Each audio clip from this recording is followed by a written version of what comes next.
Just when I begin to feel that they have forgotten me entirely, I hear a key rattling in the lock. Hello again. I'm sorry about all of this. I know it's not your fault. You were just as surprised by Bradley's actions as we were. What's going on? What are you going to do with him? That is a problem. I would like to turn him over to the police, but as you know, the phones aren't working. And even if we could call the force fields... So you're just going to keep us here? Linz is still working on solutions. I need to go home now. I have a paper to write. I have chem exercises to finish. Finding a way to get you through the field is our top priority. If that were really true, they would just turn off the power and let me go. For some reason, they don't think that's an option. You are still my guest. You're free to go about the house. Just please, be careful. I'm always careful. He looks at me for a long moment, then turns and walks away. So, I'm not a prisoner, except that I am, just with a bigger prison. But they're trapped in the house as well. I walk out of the bedroom and into the hallway. There's no sign of anyone. There must be some kind of way out of here. Janet? Huh? There's a thumping noise and one of the doors shivers. In here. I'm locked in. Well, good. Please. You have to listen to me. You're my only hope. Should Janet hear him out? Not this time, I don't think, sweet prince. Sorry. Not on your route. Gonna have to go my own way and try to escape. You should have thought of that earlier. And I turn and flounce away. How dare he claim to need me now after the way he's treated me? The audacity. I don't know how much of his story is just crazy talk, and I don't care. He doesn't deserve my help. I want to go home. I hurry down the stairs, not wanting to encounter anyone. Smoke and mirrors and fairy tales. I don't want to hear any more of it. There's only one door, and its so-called force field in my way. Steeling myself, I walk into the shifting darkness. And it pushes me back. Okay, well that was direct. There's no pain, no heat, no tingle of electricity. It's like walking into a net. It bows away from me, but I can't pass through. I pound a fist against the not-quite substance in front of me, with no more effect than punching a mattress. That's enough. I turn to see Linz behind me, holding a device in his hand with a screen displaying wave patterns. What? I have enough data for your shield now. That's right. He wanted to see Bradley and I touch the force field. So you can let us out of here now? No. The shields must be calibrated for each person wishing to pass through. Well, you don't have Bradley's data, but you do have mine. So can you let me out now? I still have to build the electromagnetic coils and tune them to these specifications. It will take time. Oh. Are you sure you can't turn off the power? Just for a moment? An irritated breath hisses out from between his teeth. Unfortunately, the breaker box is also hypercharged. We need to make this process work in order to get through the fields to turn the power off. Well, is there anything I can do to help? Rafael and I can handle it. Is he a scientist too? No, he is an obedient pair of hands. Come to think of it, Linz did order Rafael to fetch his handcuffs. Is he your boyfriend? And what if he were? How would Janet feel?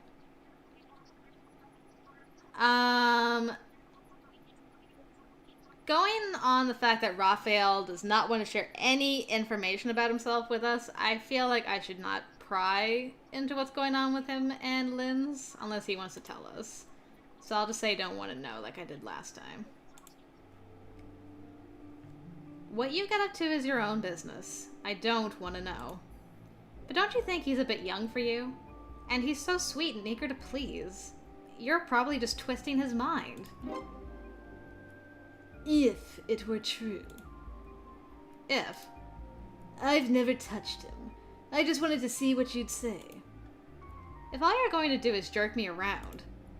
Would you prefer that we be honest with each other? Yes?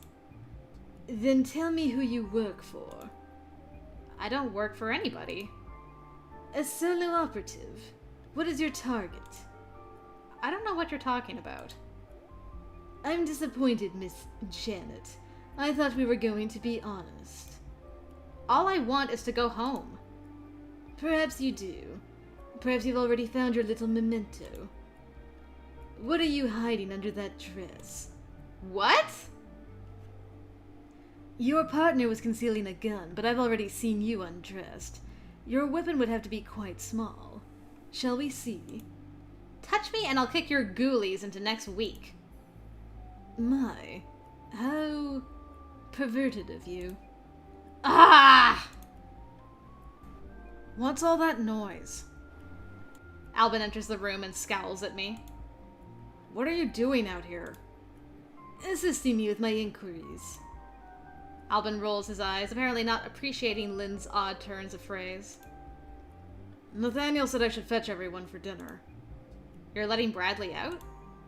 He can starve for all I care. We follow Albin to the dining room where Rafael waits for us. There you are. Janet, what would you like for dinner? Janet is in a hurry to leave. If you'll come with me, we can... You need to eat. You skipped lunch already today. Oh, all right. Linz and Albin seat themselves at the table. Is Nathaniel coming? He's fetching the wine. Now, what do you want for dinner? What's available? Eggs, mushrooms, some chicken, 2 bags of salad, pizza, frozen raspberries, baguettes, garlic bread, a couple of tuna steaks, potatoes, corn on the cob, a roast. It's really easier if you say what sort of thing you like. A grilled mushroom sandwich. Yum yum. That sentence really got away from me. Just salivating over the thought of a grilled mushroom sandwich. Not. A grilled mushroom sandwich sounds nice. Nathaniel enters carrying 2 bottles of wine. Would you care for a glass? I think I'm quite alright. I can barely put 2 words together without slurring and losing my train of thought, so I probably should abstain. I'm underage. Really? How old are you? 19. That's old enough. I think it is in Europe, but not around here. I suppose his parents have been giving him wine since he was a child. Don't worry. I don't drink either. I'll go check on the food. As he bustles off to the kitchen, Nathaniel pours a glass of red wine and hands it to Albin without being asked. Lynn's. Up to you. Whatever you think would go best. Nathaniel pours half a glass of white. Take it slow. You'll enjoy the flavor more in small amounts. Lynn's takes the glass and swirls it thoughtfully before allowing a tiny bit to pass his lips. I've never really understood the appeal. There are better tastes and faster routes to drunkenness. But you look more romantic drunk on wine than on vodka. He salutes Nathaniel with his glass and takes a sizable sip. One of these days I should find some absinthe. Ah yes, the true artist beverage. Should you discover a bottle, I would be happy to share it with you. You do know that's illegal. Illegal? It developed an unfortunate reputation for causing hallucinations and madness. Most likely because it was popular with artists, and many of them are at least half mad to begin with. Albin hides a cough behind his glass. There are dangers to any drug, legal or illegal. The distinction is usually made by politicians, not scientists. Still, if it's the law... Have you never broken a law? I don't think so. Would you even know? There are so many laws in the world. You could be violating one right now. Some laws are outdated, or misguided, or written by bigots and fools. Then you should fight to change the laws. And if there isn't time? Well, I guess if it were something really important, then I'd have to think about it. I'm not sure what would be that important, though. This conversation takes on a new meaning considering what they're trying to do with Bianca is illegal. What things are important to you? My schoolwork? Albin snorts.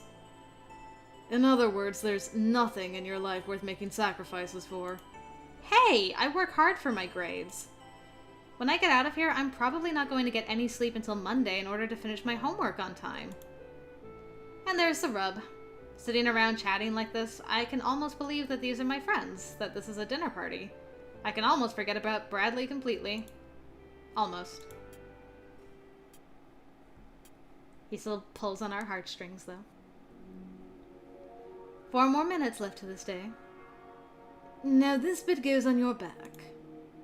Allow me. I can feel his cold fingers against my neck as he brushes my hair aside, and I force myself not to shiver. I am decked out like a jewelry display with wires and magnets and bits of electrical tape. Feels a little ridiculous, but Linz attaches each piece with surgical concentration. He and Rafael left dinner early to get back to work on this design, while I stayed for dessert with Nathaniel and Albin. Sooner than I expected, they declared it ready for testing. You're sure the shield will work? The theory makes sense. The field should flow around you without even noticing the disruption. However, if you feel any pain, pull out right away.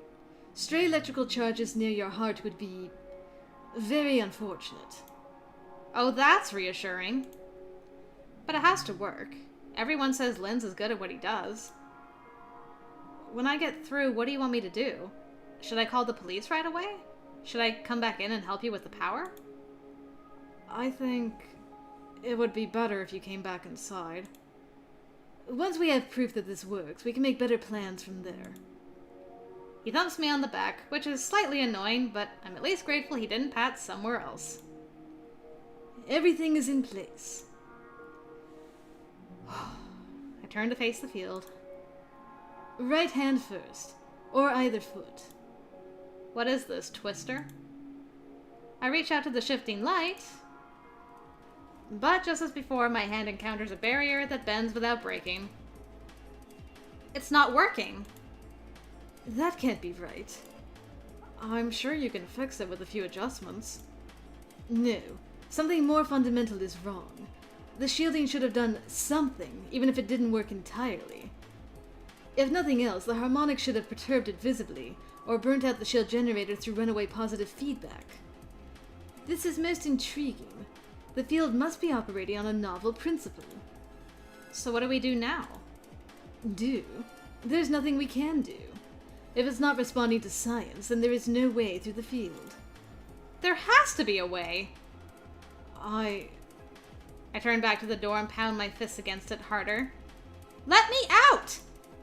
Stop that, you'll damage the equipment. I want to go home! A sound like ocean waves crashes across my ears and pressure melts at the back of my skull. And I'm out for over an hour. When I open my eyes again, I'm lying in bed. Everything is quiet and all the magnets are gone. How did I get here? It would be nice to believe that this is Saturday morning and I'm waking up for the first time and this whole day has been nothing but a strange dream. But I know what I felt and what I've seen. If it wasn't real, then I'm crazy. And I can't believe that. So I have to believe that everything is as it seems. You're awake. Thank goodness. What happened? You, fainted. I have never fainted in my life. Well, you were sort of overexcited and screaming, and, Linz knocked you out. He punched me? No. It's a thing he can do with nerves. Well, it still gave me a headache. I wonder if he can teach me to do that. Anyway, if you're feeling okay, we're all meeting downstairs to talk about what to do next. I'm sorry about this. It's not your fault. I'm not actually certain how okay I'm feeling. I've never been unconscious before that I know of.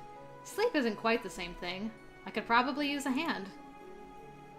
But I don't like looking weak in front of people, especially after I already got a little bit hysterical earlier. Should Janet ask Rafael for help? I think this time we should. Good grief, there's only like one way to go from here. Let's see. Doop-de-doop, doop, doop, doop-de-doop, doop, doop-de-doop, de-doop. There we go. Yes. He has a sweetheart after all. He won't laugh. I reach out my hand to him. Help me up. Hey, there we go. Okay. Oh my, so close. Hello, Rafael. But when I pull on his arm, he stumbles forwards, dropping me back onto the bed and almost falling there himself. Sorry. No, that was my fault. He disentangles himself from me and looks away while I straighten out my skirt. I should have warned you. I'm not very strong. If you really need help, I should get one of the others. No, it's alright. Let's try it like this. I stand up and then you take my hand. I get to my feet a bit cautiously, but everything appears to be working. Still, it's probably a good idea to have help going down the stairs. The boys, minus Bradley, are gathered in the main hall. Albin leans against the pillar, looking unconcerned. Nathaniel appears more agitated, pacing back and forth in a small space. As for Linz, he's looking up the stairs at us. As Rafael and I take seats on the steps, he begins. As you all know, there are force fields around all the doors and windows, preventing anyone from leaving the house. There is also a force field preventing us from turning off the power manually. Nathaniel frowns at that. Get on with it. All is not lost. I have set up a process which will build up power until it finally burns itself out completely. How long will that take? Approximately 4 days. 4 days? Please, don't start screaming again. You can't expect me to stay here for 4 days. I'm afraid the decision is out of your hands. No one is getting in or out. What about food and water? And toilet paper. We'll take inventory of what we have on hand and plan accordingly. The water, at least, still seems to be coming through. Also, we should feed Bradley. Do we have to? We can't starve him for 4 days. We can't leave him locked in a room, either. Everyone turns to stare at me. Think about it. He'd have to use the bathroom. Bad for the floors. So what would you propose we do with him? Me? I believe that's what I asked. Well, do you have a bedroom with an ensuite? Not that I'm willing to allow him into. What about the upstairs bathroom, then? It's big enough. So you're not going to insist that we let him out? I don't know if he's crazy, or you are, or both. But he's the one who had the gun. Nathaniel claps his hands together lightly to draw our attention. I believe we have a plan. Linz, remove everything from the upstairs bathroom that we might need or that might be dangerous. Albin, go around the house checking on anything that might be in limited supply, such as soap and toilet paper. Take a tally of what's available. Rafael, I need you in the kitchen. Work out what food we have and how best to make it last. Then find something to feed Bradley. When that's done, we can move him to the other room. What should I do? If you could, perhaps help Rafael in the kitchen. Okay. I wonder what Nathaniel will be doing. Being in charge, I suppose. No one's complaining. We're all locked in here for 4 more days. We have to work together.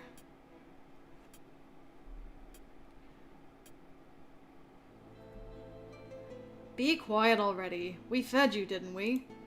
Let me out of here. Not happening. The boys have moved Bradley from bedroom to bathroom as planned, but he is not appreciating it. I've got to find out what's going on. May I tell him? Albin just shrugs at me. Do whatever you want. He walks off, leaving me alone with Bradley. Well, alone with the bathroom door. We tried Linz's idea with the shielding, but nothing happened. We can't get through the force fields and we can't turn them off. How do you know they're not lying to you about that? They don't know how to get out either. We're all working together, but we're going to be trapped here for 4 days. What happens then? The power overloads and shuts down. And then we all die. Haven't you ever heard of thinking positive? Don't you see? 5 days, 5 years, 5 people, and they never come back. There are 6 people in the house. Only because I was holding your hand. There would be 5. 5 times 5. 4 people disappear, becoming 4 people in a house, and we're the 5th. But what will we become? Wait, are you suggesting that one of those guys is actually your sister? I don't know, but I need to find out. Is there any medication you're supposed to be taking? I feel like this wasn't asked last time. I'm not crazy, Janet. I just hope you see that before it's too late. I shake my head, forgetting for the moment that he can't see me. There's no point in continuing this conversation. Lost in thought, I walk down the hallway and turn towards the stairs, and walk into Albin and Lynn's. Oh, sorry. Wait, were you spying on me? Of course. Well, are you satisfied? I'm not plotting to kill you all or whatever else you think. I'm not speaking in tongues behind your back. Satisfied. For the moment. You're the ones hiding something, not me. I don't even know your full names. Enough is enough. Come on. I march past them, then snap my fingers in the air in one of my favorite Janet moments ever. Heel! Head held high, I stride into the main lobby. I don't look back to see if Linz and Albin are following. I can hear them back there, and anyway, they're more likely to obey if I act like I expect it. Rafael? Nathaniel? Everybody get in here. We need to talk.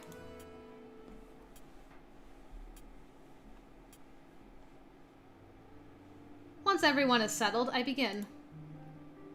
We're all going to be stuck in here together for a while, so it's only fair that we should know some things about each other. I don't know how well you guys know each other already, but I don't know anybody. And there are probably things that I ought to know to stop me from sticking my foot in my mouth. So can we please do a basic introduction?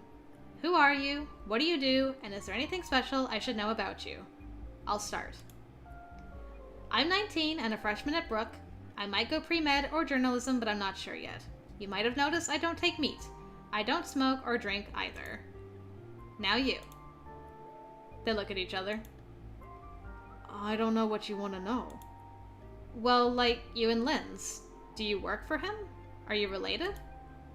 No, we're just roommates. I don't have a job. How old are you? What about school? I'm 18, and I'm not in school. What? Why not? That is not your business. But perhaps I could... Not now. See, there you go again, hiding things. You heard him. It's none of your business. Well, what about you? What do you do? Why are you here? Maybe I rob banks for a living, and I'm here because he is my guest. Albin glares at Nathaniel, but cuts off what he was going to say.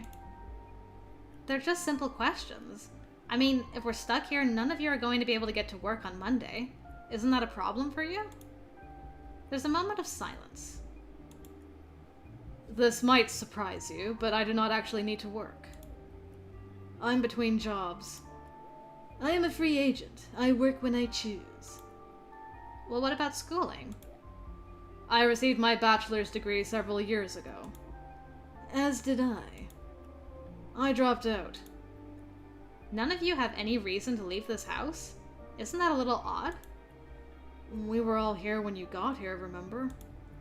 That's true. Did we accidentally crash a party or something?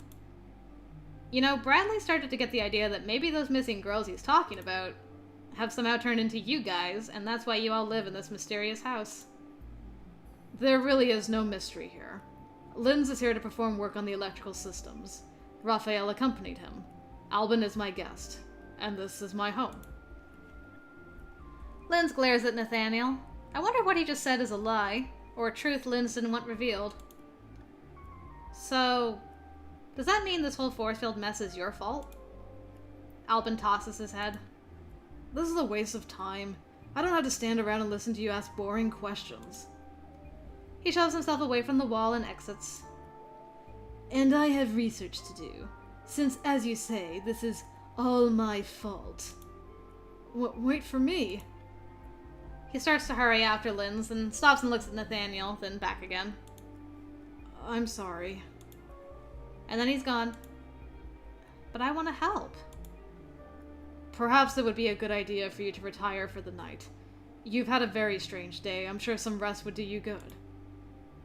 Fine. Good night. I guess.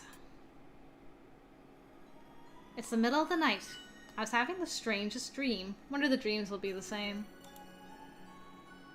I was strapped to a table while Lynn's covered me with tiny suction cups.